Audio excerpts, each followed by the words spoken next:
Mbak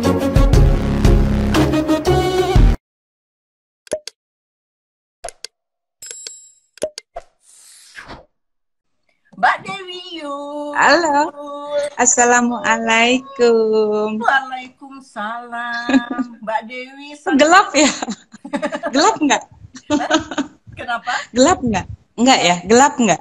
Agak sedikit, Gelap nggak? tapi nggak apa-apa, masih bisa terlihat. Agak Di sini sedikit. agak mendung soalnya. Oh begitu. Cari lampu, cari lampu.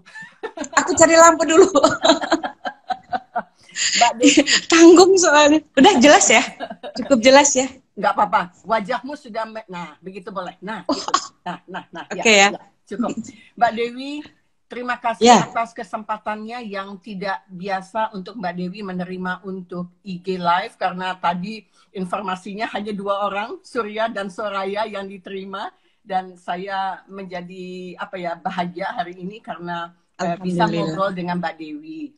Mbak Dewi, semua Ya. orang tahu kamu tuh adalah kakak yang hebat. Semua orang tahu Allahumma bahwa sholli ala perjalananmu Muhammad. itu tidak biasa. Semua orang tahu kamu itu adalah perempuan yang gak pernah patah hati. Artinya, setelah ada satu cobaan, beralih lagi, masuk ke dalam satu situasi baru, belajar lagi, masuk lagi, belajar lagi. Sepertinya saya harus banyak mendengar sebetulnya bagaimana sih kualitas hati yang dirawat oleh seorang Dewi Yul yang punya 2 sisi kuat. Di satu sisi Mbak Dewi berada dalam satu puncak popularitas yang luar biasa, penyanyi istana dari zamannya presiden. Siapa itu Mbak? Soeharto? Ya, gitu ya. Gitu ya. Tapi di satu sisi Mbak Dewi punya rasa kemanusiaan yang bisa mengimbangi kehidupan ini tidak menjadi sebuah fata morgana. Ceritakan Mbak kepada kami semua. Apa yang terjadi dalam hidupmu?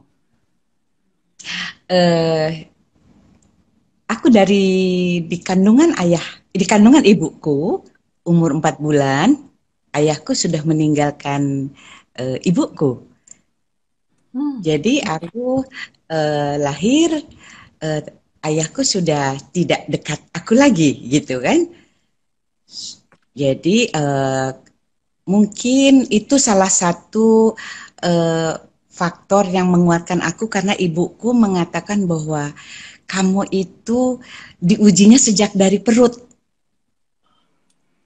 gitu. Sehingga aku akhirnya dibesarkan bukan oleh ayahku, tapi oleh seorang suaminya ibuku, yang kemudian pada saat aku umur 7 tahun ibuku menikah lagi, itulah yang membesarkan. Jadi tapi aku dari situ berjalannya waktu belajar memahami anak umur remaja, dikasih tahu bahwa ayahnya sudah menikah lagi, kemudian aku dibesarkan oleh yang bukan ayahku, tapi memberi cintanya luar biasa, memberi kasih sayangnya luar biasa, karena nggak punya anak dari ibuku. Kemudian aku beranjak dewasa dengan diasuh oleh ayah angkatku itu, yang memberikan kasih sayangnya sepenuh hati sampai aku lulus. Dan waktu SMA itu aku baru dikasih tahu bahwa ayahku, jadi waktu kecil kan antara dua nih, dibilang ayahku ini ayahnya kakakku, pokoknya dibikin bingung. Itu membuat aku SMA itu patah hati, antara ada alam bawah sadar, oh iya ini ayah angkatku, aku punya ayah betul, tapi aku ibaratnya kayak dilupakan gitu, karena kasih sayang si ayah angkat ini gitu. Sampai kenyataan itu harus aku terima tuh SMA kelas 2, bahwa ayah kamu ini ayahku minta maaf sama aku pada saat itu. Aku SMA kelas 2, dan pada saat itu aku marah sama semuanya, karena alam bawah sadarku yang dikacaukan, karena anak umur 7 tahun kan gitu. Dari situ aku belajar mendadak dewasa dan menikah pada usia 19 tahun, karena pertama ya karena memang jatuh hati, kemudian merasa aku ingin bebas. Dengan berkeluarga justru aku merasa bebas gitu, dari cengkeraman persoalan masa lalu orang tuaku gitu kan. Nah, akhirnya Karena selama perjalanan itu ibuku luar biasa. Dari aku kecil, ngurusin aku, nenteng ke tempatnya Oma Titi Puspa dari umur 9 tahun. Hmm. 9 tahun itu aku sudah, kayak sejarah ini kita nyeritain sejarah ya, nggak apa-apa ya. Nggak apa-apa, Umur justru kami ingin tahu. umur 9 tahun itu aku diajak mamaku untuk ketemuin Eyang Titi. Aku panggilnya Mama Titi. Karena Oma Titi suaminya kan orang Cirebon, Ya.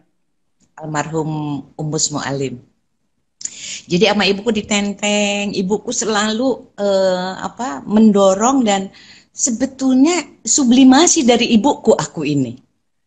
Yang ingin jadi artis tuh ibuku, aku tuh nggak punya keinginan, nggak suka difoto Mbak Ayah. Aku di rumahku nggak ada foto-fotoku.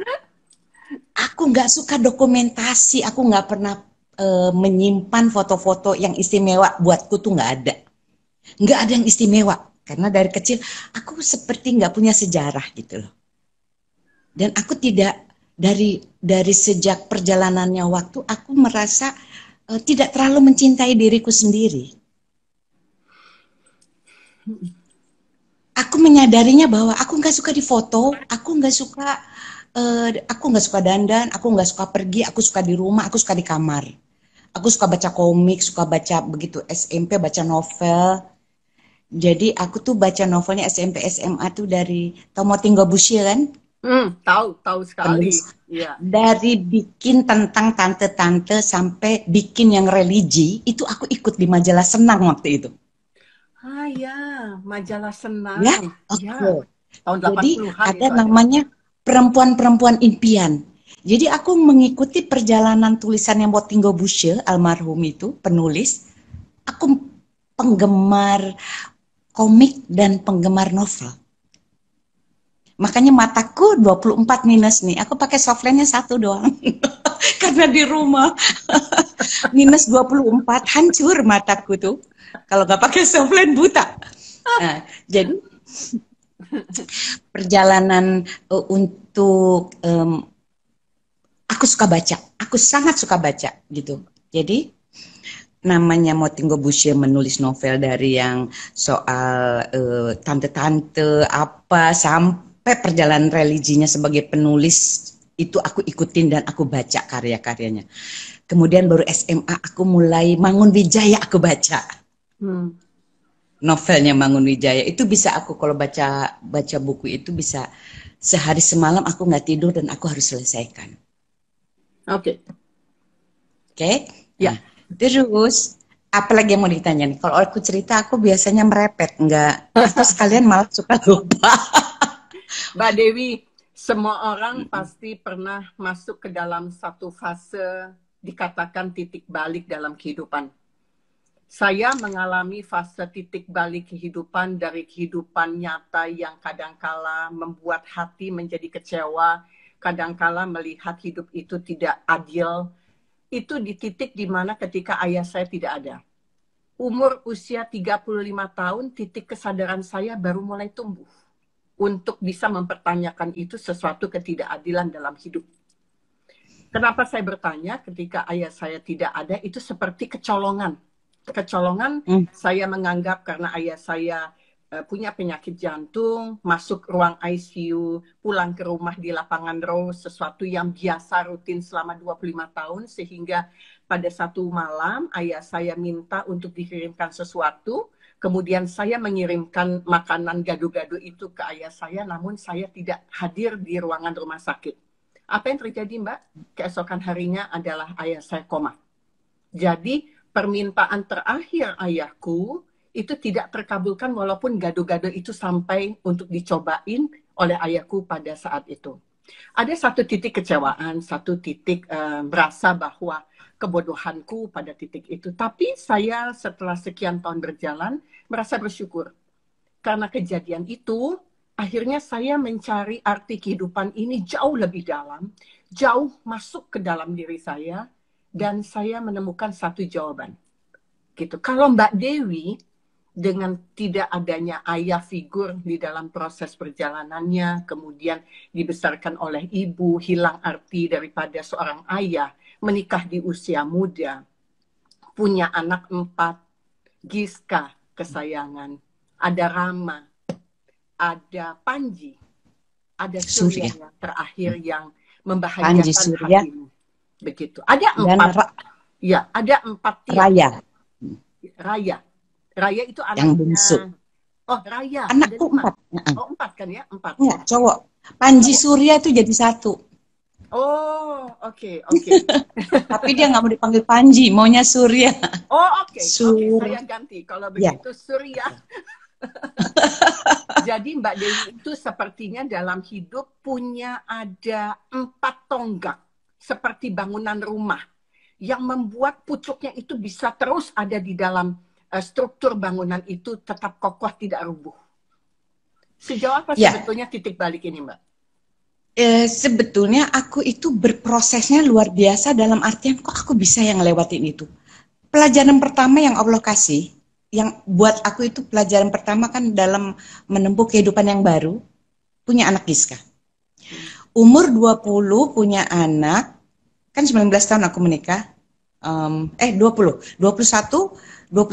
punya anak, kemudian pada saat dia umur 2, Giska itu umur berapa ya ketahuan? 2 tahun. Jadi aku waktu Giska umur 2 tahun itu 84, aku umur 23 tahun.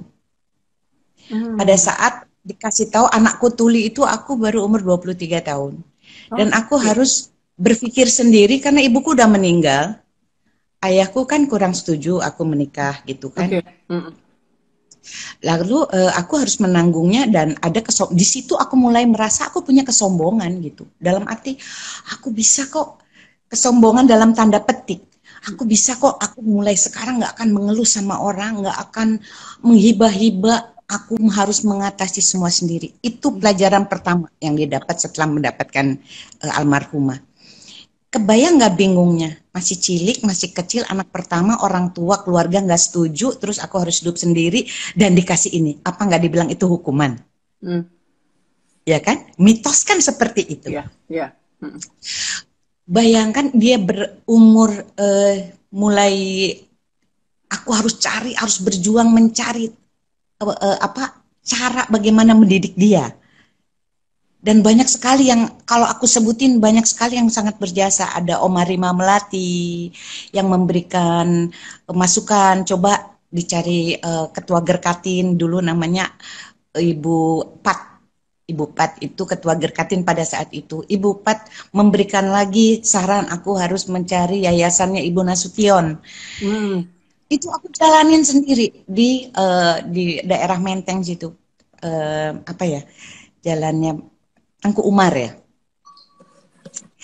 Jadi dari situ kebayang mendadak udah dengan problem waktu remaja mendapatkan kenyataan gitu, dikasih lagi sama Allah pelajaran berikutnya harus mengatasi hidup sendiri, dan dari situ pelajaran untuk belajar tidak mengeluh, semua ditelan sendiri.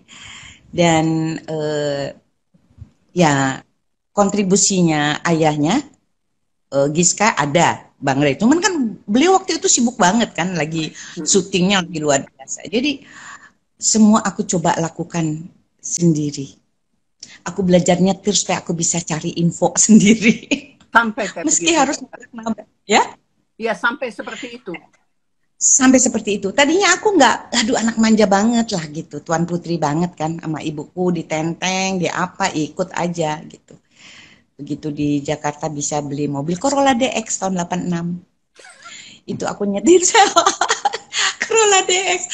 Jadi zaman dulu kan jalanan aman semua, jam berapa aja kita jalan juga nggak ada masalah gitu.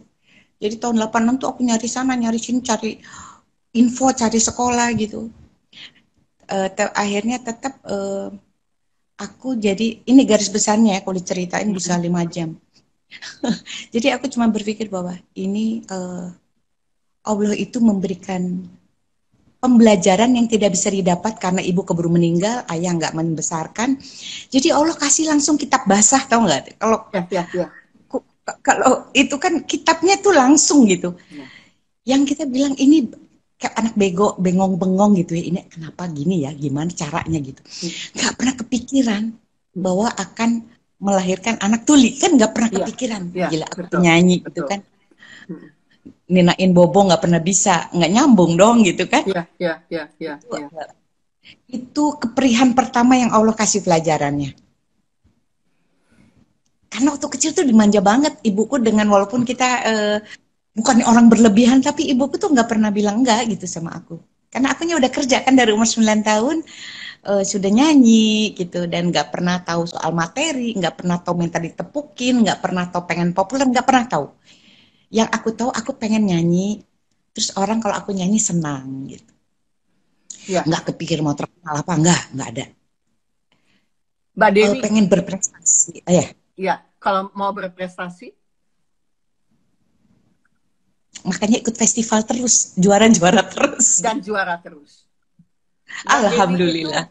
Mbak Dewi itu kan keperihan yang tadi dikatakan karena punya masa lalu yang ingin didobrak dengan perkawinan yang diharapkan bisa menyelesaikan yang dulu-dulu itu tidak nyaman gitu ya Mbak ya. Kemudian mendapatkan anak dengan harapan bisa layaknya sebagai seorang ibu pada umumnya, normal deh seperti yang diinginkan begitu. Dapat Giska dengan kebutuhan khusus. Anak tidak bisa mendengar. Bukan hanya Giska ternyata yang mengajarkan Mbak Dewi mengenai kehidupan. Mbak Dewi juga diberikan ada 3 anak selanjutnya. Dan ada pun katanya yang mendekati dengan Tuli lagi. Tuli lagi. Jadi dari 4 anak, yang tuli 2 berapa? tuli. Yang normal berapa? 2 tuli. 2 tuli. Ya. 2 dengar. 2 dengar. Alhamdulillah ya. Itu baru sekarang jawabannya sedikit-sedikit aku baru paham. Kenapa aku yang penyanyi dikasih 2 anak. Penyanyi yang istilahnya tukang parkir, insya Allah kenal. Parkiran rumah, dekat-dekat rumah gitu kan. Sampai presiden insya Allah kenal gitu. Kenapa dari kakak beradikku cuman aku. Dari kakak beradiknya Bang Rey cuma kita gitu. Kan aku nanya dong, nanya waktu dapat anak kedua aku nangis begitu tahu Surya divonis tuli juga, aku nangis. Tengah malam aku buka Quran karena kata orang tua dulu jawabannya ada di Quran, baca aja, minta dibimbing dengan sholawat, dengan al-ikhlas, pokoknya apa semua doa, Fatihah udah utamanya, buka Quran, minta dibimbing tangannya gitu. Itu aku yakin banget gitu sama ajaran orang tuaku. Kalau misalnya apa jawabannya ada. Ketemu jawabannya. Begitu dibuka, langsung mataku tertuju sama kalimat bahasa Indonesia kan ada terjemahan. Maka dari keduanya keluarlah mutiara dan marjan. Maka dari keduanya keluarlah mutiara dan marjan. Aku nangis dan aku berjanji tidak akan nanya lagi. Itu tahun 97. Aku bilang aku nggak pernah akan nanya lagi. Allah mau ngasih ujian sama apa sama aku nggak akan pernah nanya lagi. Aku terima. Itu janjiku. Dan ternyata jawabannya sekarang baru satu-satu. Pertama, Giska dititipkan oleh Allah sama aku. Aku ikut belajar bagaimana mengajari anak tuli secara verbal. Aku sekolah di dalam kelasnya Giska. Karena aku dibilang, artis nggak ada waktu, pergi-pergi terus. Ini orang tua yang lain tiap hari nganterin, tiap hari nungguin di depan sekolah, tapi nggak ngapa-ngapain, cuma pada ngobrol, belanja, nungguin. Aku nggak pernah kayak gitu, tapi aku masuk ke sekolah walaupun 2 minggu sekali, sebulan sekali, aku belajar di dalam. Ngajar, ngelihat guru bicara, memberikan mata pelajaran wicara kepada anakku. Di rumah sejak itu sejam sehari pulang sekolah aku drill Giska supaya ngomongnya jelas. Walaupun tidak sempurna, orang yang dengar dia ngomong ngerti dia ngomong apa. Itu karena apa? Aku penyanyi. Kebetulan aku ngerti artikulasi itu penting untuk seorang penyanyi. Aku tahu bagaimana memberikan pelajaran untuk mengatur pernafasan, vokal, walaupun basic, supaya suara Giska tidak mengerikan didengar orang. Karena anak tuli rata-rata apa begitu kan. Itu yang nggak boleh. Dan itu ternyata bisa dilatih gitu. Sampai Mbak Dewi pernah cerita dengan saya waktu proses pengajaran dengan Giska itu Mbak Dewi dipukul, dilempar barang. Oh kemudian itu Mbak Dewi merasa bahwa sulit sekali untuk bisa mendapatkan komunikasi dengan anak tuli. Itu udah 4-5 tahun aku ngajar setiap hari 1 jam 1 kata. 1 jam? Jadi kalau misalnya 1 jam 1 kata setiap hari. Dan itu bukan 1 kata terus besoknya ganti. Enggak, sampai dia tahu bagaimana mengucapkan. Contoh, kakak. Itu kan kita harus pegangin tangan dia ke leher. Kakak. Karena kalau cuman kan dia nggak tahu. Kalau itu ada untuk bicara kakak. Sebelum bicara bisa betul, aku nggak kasih apa yang dia mau. Memang keras kalau ngajar kan. Surya juga bilang, ibu kalau ngajar tegas, keras. Kalau belum benar belum boleh main gitu. Galak sih, bukan galak. Jadi maksudnya memberikan spirit gitu. Kalau aku lemah susah, nanti anakku nggak bakalan jadi apa-apa gitu. Toh Allah sudah ngasih kepandaianku menyanyi. Kenapa ini rupanya itu tugas untuk ngajarin anakku dulu. Betul. Gak penting anakku nggak bisa dengar suaraku, itu membuat aku nggak bisa sombong. Mau dibilang bagus, kayak apa suaraku, dibilang indah kayak apa, anakku nggak denger. Yang kata orang menina bobokan, nina bobo, anakku nggak bisa dinina boboin sama aku gitu, kan dia nggak denger.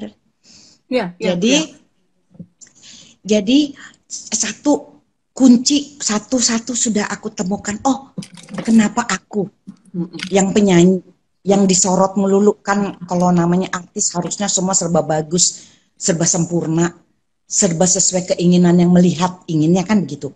Sama Allah dibalik, penyanyi anaknya nggak bisa dengar. Oke, itu ilmu pertama buatku.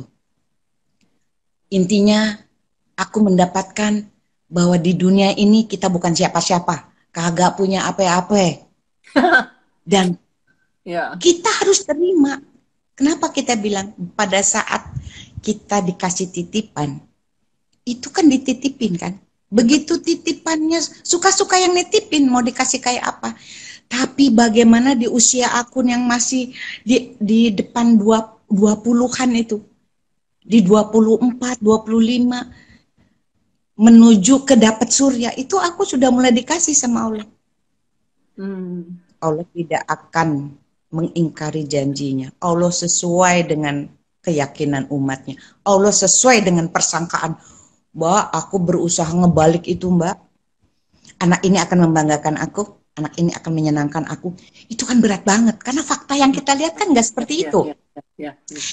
Kita seperti hanya disuggest aja, seperti hanya dikasih harapan. Padahal faktanya kan, bagaimana mau berbaik sangka sama Tuhan, ya Allah, ini anak bakal nyenangkan aku, bakal membanggakan. Kan susah banget untuk mengimani itu loh. Tapi teorinya sudah ada. Teorinya ada bahwa aku sesuai sangkaanmu. Aku sesuai apa yang kamu yakini. Kan berat banget meyakini yang belum tahu terjadi dengan fakta di depan mata. Dan itu aku melatih untuk membalik itu. Berbaik sangka dengan usaha berbaik sangka. Sampai akhirnya Giska bisa bicara, orang mulai mengerti apa yang dia ucapkan. Karena kan kalau aku ngajarin dia suka bertolak belakang sama ayahnya. Kalau ayahnya, apa Giska, pelan. Mau apa? Aku marah banget. Aku bilang, di luar itu kejam. Di luar itu tidak semua orang punya toleransi mendengar anak-anak tuli bicara pelan. Di luar nggak bisa anak-anak tuli mendengarkan orang untuk melayani, kamu perlu apa? Kan nggak mungkin gitu. Kamu mau apa? Kamu mau beli apa? Mereka nggak tahu anak kita tuli apa enggak. Dia pasti kan mulutnya cepat. Surya pertama diajar melihat bibirku dengan cepat. ada plus minusnya juga. Kecepatan jadi ya kalau ngomong jadinya. Dan Karena aku tidak, membanggakan lulusnya cum laude. Hebat.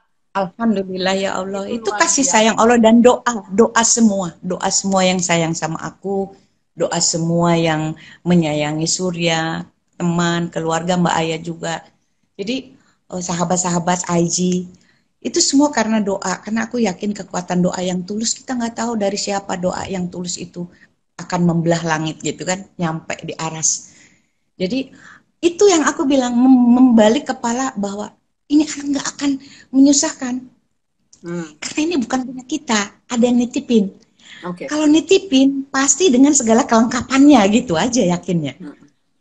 Mbak Dewi, kalau saya dengar perjalanannya yang luar biasa dahsyat, yang mungkin tidak semua orang bisa melewatinya dengan mulus. Artinya bisa menerima itu dengan sepenuh hati, belajar untuk mencari sebuah jawaban dari kondisi yang tidak mudah ditebak. Anak pertama, anak kedua, ketiga, anak keempat, masuk lagi dengan bagaimana kondisi Mbak Dewi mulai lagi walaupun sudah punya ilmu sebelumnya dengan Giska. Penerimaan, acceptance. Penerimaan itu gampang diucapkan. Sabar ya Mbak Dewi, gampang didoakan. Tapi kadangkala pada saat kita berada dalam satu kondisi tertentu, itu kalimat yang sering mengganggu. Gitu ya. Gini, aku sekarang jadi tahu. Pada saat kita melihat orang susah, pada saat kita merasa melihat orang itu, kita merasa dia, oh kasihan gitu. Itu kebalik. Jangan-jangan lebih kasihan orang yang kasihan sama kita sebetulnya. Karena pada saat kita diberi ujian, itu sudah memang porsi kita, Mbak Aya. Betul. Memang itu yang harus kita panggul gitu. Itu memang udah haknya kita. Dan kita mau nggak mau, terima nggak terima, harus terima. Hanya satu kan di pikiran kita, terima, yakini sesuai sangkaan kamu. Kalau baik ya baik, kalau enggak. Kalau kamu nyerah ya selesai. Nah itu yang aku peras di kepalaku itu, bagaimana ini anak, apalagi laki, Mbak Aya kebayang, kalau Giska perempuan. Tapi aku sudah punya autopilot, aku sudah punya autopilot buat Surya, kan? Betul. Tapi di satu sisi sebagai manusia, sebagai ibu, aku bayangkan, ini anak kan cowok, kalau cewek mah, gitu kan? Kalau cewek, udahlah, nanti mudah-mudahan dapat suami kan ada ini gitu. Ini mau jadi imam, terus tuli, bagaimana ya ngedidiknya? Oke, udah punya autopilot. Tapi bagaimana ya nih anaknya cowok gitu kan? Itu memang sempat mengganggu. Tapi itu juga yang mendorong aku untuk memberikan keyakinan. Kamu bisa sayang, ibu yakin kamu bisa. Karena Allah tuh sejatinya memberikan kesempurnaan pada semua umatnya dengan adil dan merata. Tapi kadang-kadang orang kan melihatnya yang fisik aja, yang kelihatan mata. Karena banyak orang sempurna dicacatin di bagian lain yang nggak kelihatan. Dikasih cacat di hati, dikasih cacat di lisan, ucapannya dikasih cacatan di kepala. Dia sempurna secara fisik. Iya, betul. Itu lubang kalimat yang sangat bagus. Anak-anak Mbak Dewi yang 4 orang, ada 2 yang memang dikasih kecacatan secara fisik yang terlihat. Lebih mudah ya Mbak untuk ngebenahi. Lebih bisa treatmentnya. Bisa treatment. Ada caranya, ada teori, ada orang-orang yang kompeten yang bisa membantu ini bisa diselesaikan atau dilalui. Tapi yang paling sulit adalah tadi itu kalimat, itu ilmu luar biasa. Cacat yang nggak terlihat Mbak. Sempurna secara fisik, cacat yang tidak terlihat ada di batinnya, ada di otaknya, ada di saluran lisannya. Itu yang bahaya. Itu yang bahaya gitu. Karena itu bisa merusak orang lain. Kalau orang dengan disabilitas, dia yang tidak sempurna, dia yang rusak istilahnya dalam tanda kutip. Dia bisa dicerca, bisa dilihat dengan separuh mata. Tapi orang yang kita lihat sempurna itu membahayakan banget gitu. Nggak kelihatan soalnya kan. Casingnya bagus banget gitu kan. Cara berpikir, Allah memberikan keadilan dengan versinya. Artinya Mbak Dewi menyadari bahwa hal ini sebetulnya adalah pembelajaran utama dari kehidupan yang Mbak Dewi pribadi. Itu mulai di titik yang mana, Mbak?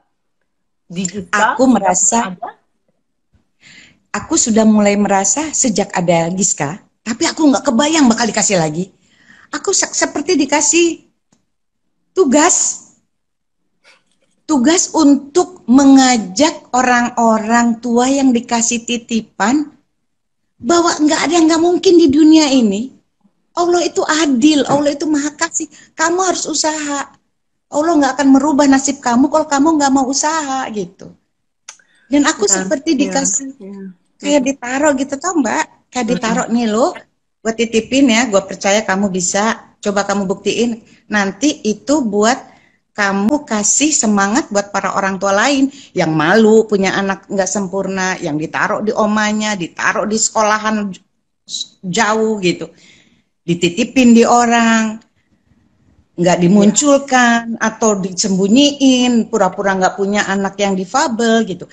Ini tugasku sepertinya bahwa anak ini bisa membanggakan juga. Ayo kita buktikan kekuasaan Tuhan. Dalam Dan kitab tidak dibikin repot, Mbak. Ya. Dalam kitab Al-Quran yang tadi Mbak Dewi katakan, Allah tidak akan merubah kaum seseorang apabila dia tidak berusaha. Itu ada di surat Arab. Arab ya. Innallaha la yughayyiru ma biqaumin hatta yughayyiru ma bi anfusihim.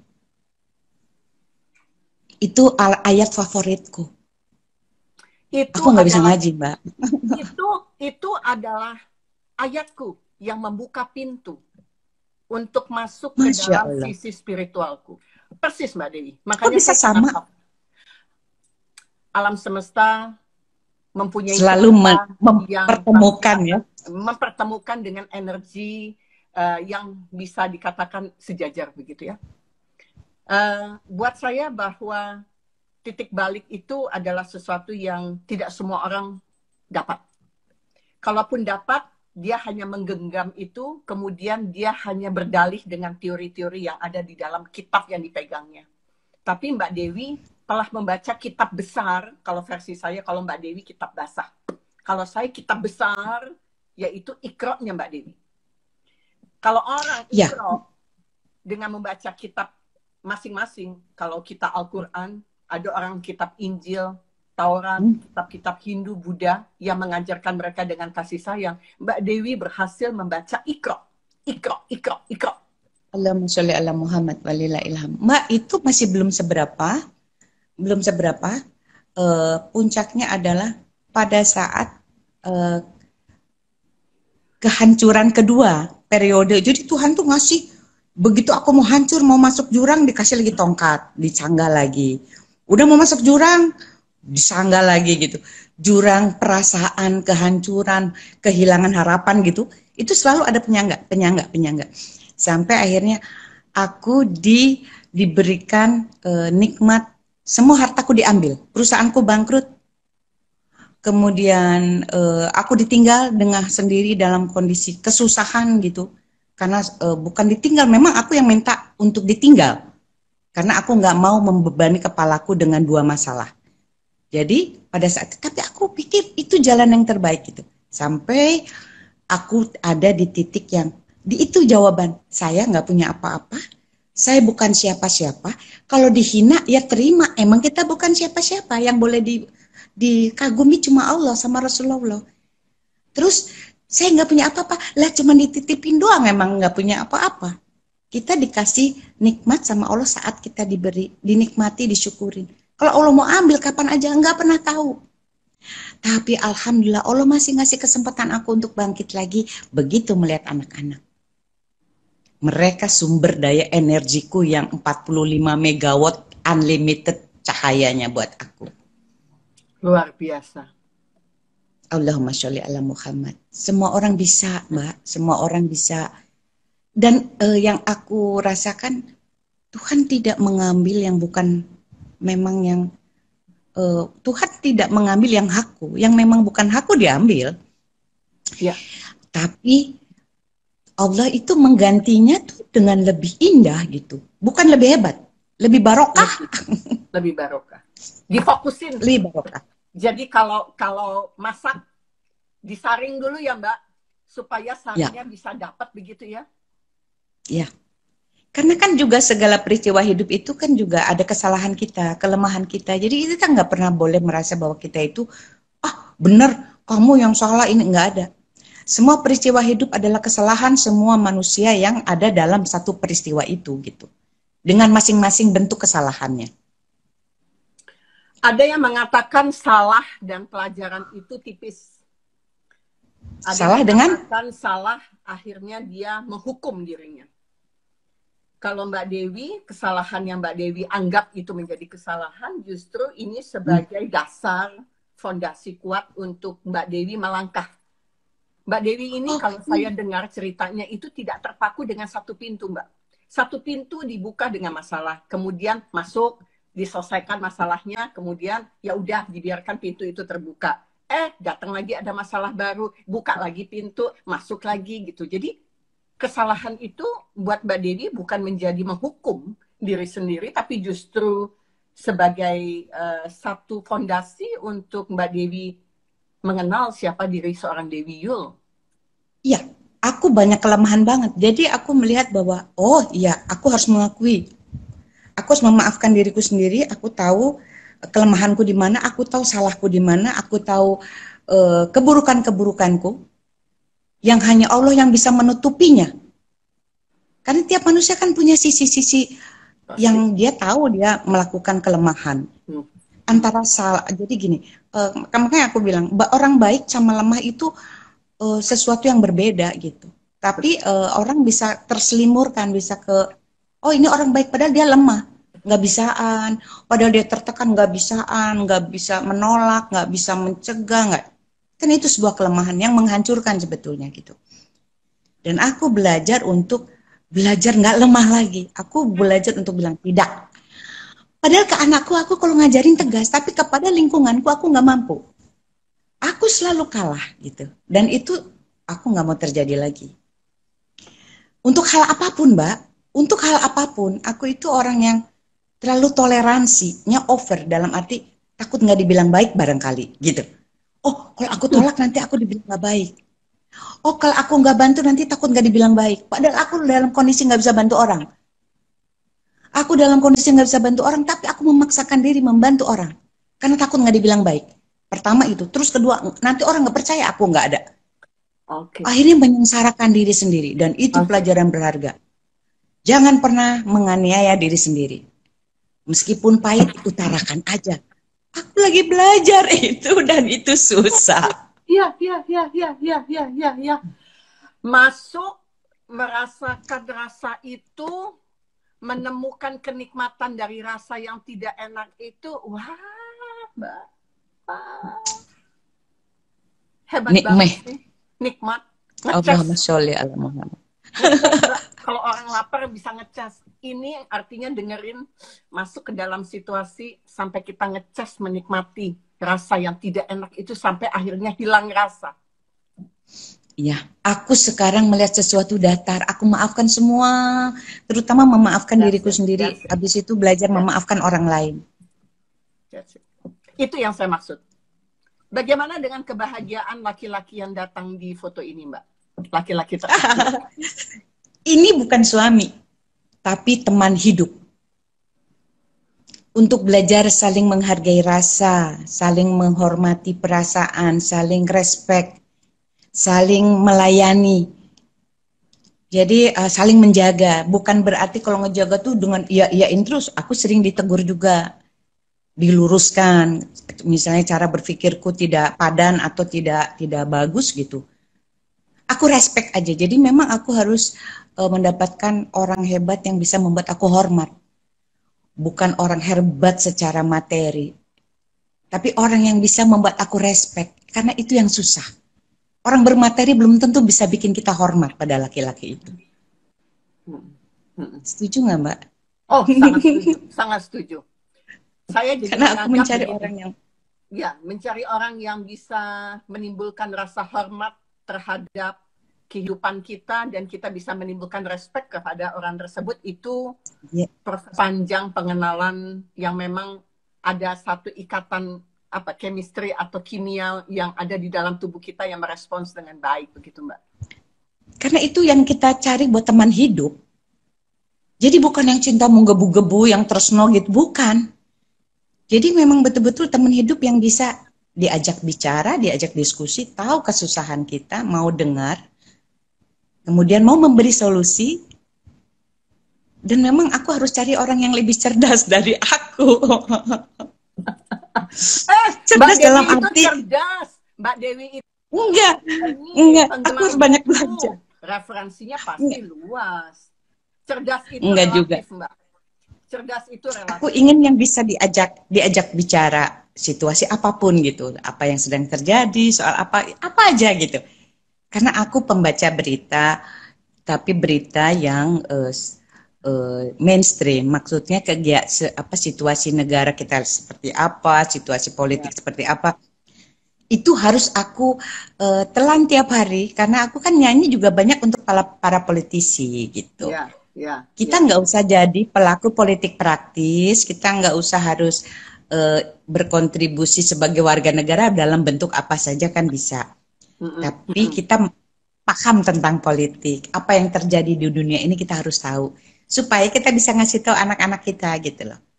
Iya, betul. Mereka juga jadi respect sama orang tuanya, karena aku ngelihat anak kita bisa selangkah lebih maju karena era informasi seperti ini. Betul. Jadi kita juga nggak ada salahnya belajar sama mereka juga gitu. Oh harus, itu harus, betul sekali Mbak Dewi. Iya. Mbak Dewi Yul, dengan semua Ibu Soraya Hak. peluk nih. Peluk ayo. Rumah dekat di Bintaro juga gue peluk nih Mbak.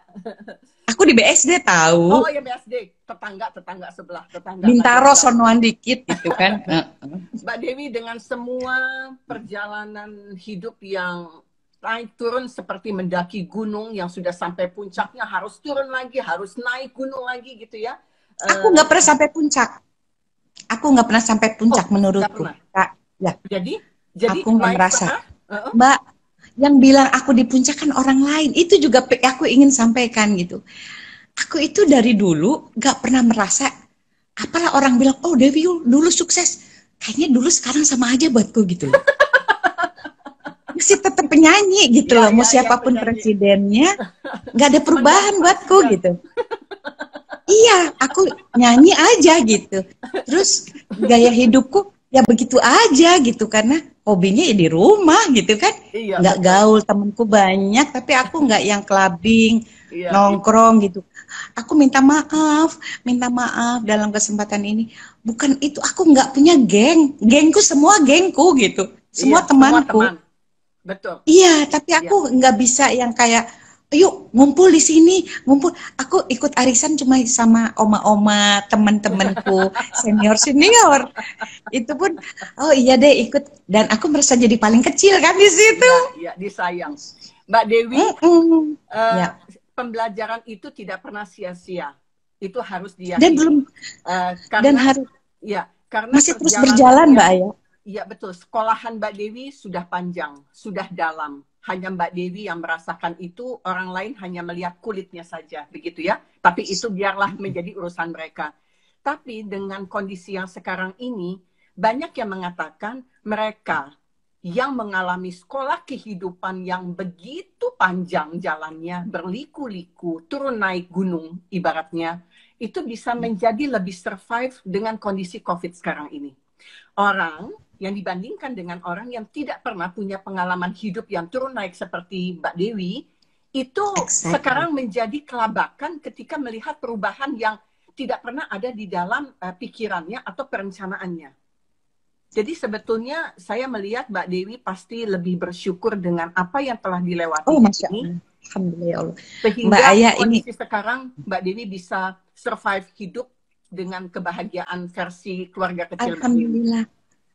Mbak Aya, ini anakku kan udah pada mandiri, Surya kan jauh, terus Rama udah sendiri berkeluarga, terus aku kan sama Bungsu sama Abi, ada sama Mbak Iem sama suster itu yang udah, Mbak Iem tuh 38 tahun sejak Giska lahir udah ikut aku gitu. Salam Jadi buat kita Mbak Iem. ditemenin kan, Mbak Iem, insya Allah. Waalaikumsalam. Sama suster. Suster tuh yang Sister, yang salam. pegang rama. Abi mana Abi, salam. Abi ada di situ. Tuh Abi baru keluar. Abi salam Mana dari Abi? Raya. Abi keluar dulu Abi dong mukanya. Abi. lagi sholat tuh. Oh, Abi, kapan masih punya janji mau foto di ini Raja Ampat mana? Waktu itu Raja yang Ampat, iya ya, insya Allah. Iya. Jadi Terus Mbak gimana? Aya, anakku itu bilang gini, Bu, alhamdulillah ya gitu. Situasi ini buat kita sih sama aja ya gitu. Lah, ya iya, satu, ibu di rumah melulu, kita makan seadanya. Pada seneng di rumah, pada seneng puasa. Jadi Ya sudah. ya udah gitu. Ya. Terus rezeki nggak habis, ada aja yang ngirimin. Anakku nanti Rama ngirimin makanan, menantuku ngirimin makanan gitu kan. Ada saudaraku ngirimin makanan. Alhamdulillah. Jadi memang situasinya semua orang lagi untuk bertahan hidup sekarang. Betul. Tapi ngitungnya itu jangan cuma dunia. Allah itu pasti mencukupkan selama kita nyukurin. Dan dibilang kalau orang ngeluh, aduh burung aja asal mau terbang juga dapat makan. Kita belajar dari burung. Kalau terbang dia pasti dapat rezeki. Kita kan nggak harus terbang. Terbangnya melalui medsos. Yang punya online, monggo. Tawarin ke saudara, ke teman. Kan pasti dimanfaatkan. Ini bukan cuman buat bikin keriting tangan. Cek. Bisa. Betul. Ada yang, adekku ada yang usaha sambal. Ada yang bikin semua makanan. Tapi aku tetap jualan batik juga gitu. Jadi nggak ada lah orang apa istilahnya gini. Kalau kita mau berpikir, nggak akan kita susah meskipun secukupnya kita dapat. Betul. Ya kan? Iya. Justru memang yang prihatin sekarang yang punya pegawai banyak, yang punya perusahaan banyak itu yang susah. Tapi susahnya dalam skala besar juga. Tapi buat makan mereka nggak akan susah. Yang susah kan tertekan batin, tiba-tiba harus tutup pabrik, harus tutup toko, harus gini gitu. Iya, betul. Jadi aku bilang, kita itu kalau udah biasa hidup biasa gitu, nggak ada yang istilahnya, oh, ya makan berapa sih kekuatan makan asal mau makannya yang biasa-biasa aja gitu kan? Iya. Yang penting listrik bisa terjaga, internet nggak sampai mati itu. Mbak Dewi. Sebagai penutup obrolan kita yang begitu membuat kita semua belajar untuk bersyukur dengan apa yang kita punya masing-masing. Mengajarkan diri kita untuk bersyukur agar supaya nikmatnya bisa dirasa. Bagaimana menjaga rasa syukur itu bukan hanya sekedar mengucapkan alhamdulillah, tapi lebih kepada bersyukur ini dengan perbuatan setiap hari yang Mbak Dewi katakan cukup. Mbak Dewi termasuk orang yang berani untuk mengatakan terhadap kehidupannya cukup. Saya cukup dengan harta saya cukup dengan ini, saya cukup. Dan belajar cukup. Cukup itu harus dipelajari, harus ditahan juga, harus belajar untuk cukup. Karena kita dasarnya nggak pernah cukup. Belajar untuk cukup. Karena begitu kita dengan kondisi istilah terbatas gini, rezeki Allah selalu ada. Dari tempat yang nggak terduga. Rasa syukurnya, ya ngebagi lagi deh. Itu kan istilahnya ada salurannya gitu, kan begitu. Ada saluran, nggak usah digembar-gembor apa Yong. Kita dapatnya juga secukupnya, kita salurkan juga secukupnya. Karena istilahnya satu, jangan menzolimi diri sendiri karena takut dibilang nggak baik, memaksakan diri, itu paling nggak boleh. Karena aku sudah mengalami kehancuranku, karena aku nggak bisa bilang tidak. Takut dibilang nggak baik, takut orang juga nggak percaya, selalu ada memikirkan pikiran orang. Sekarang aku ajarin anak-anakku, jangan pernah berpikir pikiran orang. Kamu pikirkan apa yang kamu udah harus jalankan menurut kamu baik, sesuai ajaran, keyakinanmu. Jangan mikirkan pikiran orang. Apapun yang kita bikin, tidak semua orang suka sama kita. Tapi harus yakin akan lebih banyak yang sayang sama kita. Gitu. Setuju Mbak. Setuju. Mbak Dewi, begitu banyak cerita yang Mbak Dewi bisa ceritakan, mungkin tidak semua orang Mbak Dewi bisa ceritakan masalah ini. Karena ini juga sebagian dari perjalanan Mbak Dewi yang mungkin banyak orang harus juga melihat dari sisi hal-hal yang positif di dalam kehidupannya. Terima kasih banyak untuk semua Sama. hati yang besar Mbak Dewi. Bagaimana Mbak Dewi mengajarkan kehidupan adalah merupakan sekolah bagi dirinya Mbak Dewi sendiri, bahwa pengenalan di dalam diri kita ternyata tidak jauh-jauh orang-orang yang ada di seputar kita, yaitu suami dengan anak-anakmu yang menjadi perisai di dalam hidupmu. Salam hormatku kepada Abi. Salam sayang untuk keempat anak-anakmu yang hebat-hebat. Satu doa Giska. Muhammad. Semoga 4 Giska udah pulang duluan. Insya Allah Giska bisa membimbing aku nanti. Ke arah pulang. Salam hormat buat Mas Eki. Aku bahagia Mas Eki udah sehat. Terima kasih sudah sehat dan terus harus dijaga. Terima kasih atas kiriman bunga. Sewaktu Eki di ICU, bunga itu pertama yang datang ke rumahku ketika saya pulang untuk ganti baju, dan saya lihat ada bunga dari Mbak Dewi. Terima kasih banyak Mbak untuk semua kasih sayang, untuk kedekatan batin kita walaupun secara fisik tidak bertemu. Jauh di mata, dekat di hati. Doa dari jauh, keluarga kita akan selalu dijaga dengan keberkahan yang setinggi-tingginya begitu. Amin Terima kasih ya Allah. banyak Amin. Mbak. Terima kasih banyak Sama-sama. Mbak buat cerita-ceritanya. I love you so I love much. you too. I love you too. Terima kasih banyak Mbak. Hak dulu, hak. Ya, assalamualaikum. Peluk dulu, peluk.